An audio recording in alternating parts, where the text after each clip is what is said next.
د کومې سبزی سره د نبی کریم صلی الله علیه وسلم ډیره مینه او محبت و. په هغې سبزی کې الله رب العالمین ډیر یو ناشنا شفا اچولې ده.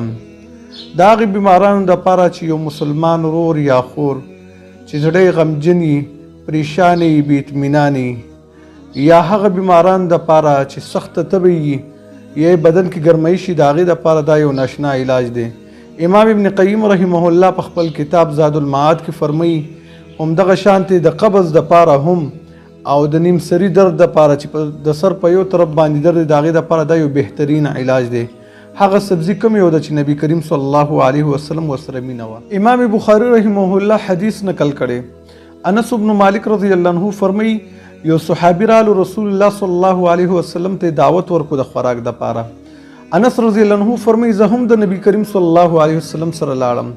هغه صحابي یو کاسه راواغېستله، په هغې کې ښوروا او کدو یې راوړلو او د نبي صلی الله علیه وسلم مخ ته یې کېښودله. نبی کریم صلی الله علیه وسلم لاس مبارک په هغې کې کدو پسې ګرځېدلو. انس رضی الله عنه فرمایي ویل ما به هم کدو راواغېستو، د نبي صلی الله علیه وسلم مخې ته به مې کېښودلو. ویل د هغې ورځې نه انس رضی الله عنه فرمایي ما د کدو سره مینه کړې ده، ځکه چې د نبي صلی الله علیه وسلم کدو خوښ و.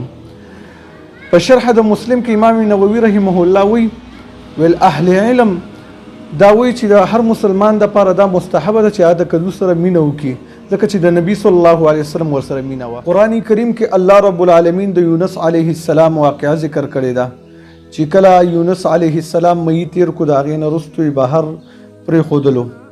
الله رب العالمین فرمایي وانبتنا علیه شجرة من یقطین. الله وایي موږ په ده باندې د کدو بوټی رازرغون کړلو. اهل علم وایي چې الله رب العالمین د باندې ځکه د کدو بوټی رازرغون کو ځکه چې دې کې الله رب العالمین برکت او شفا اچولې ده او دا صحت لا وده ورکوي. نو په دغه وجه باندې الله پې دا رازرغون کړلو. نو کوم یو شي سره چې نبی کریم صلی الله علیه وسلم مینه کړي، الله رب العزت په هغې کې ډېر خیر او برکت اچولی.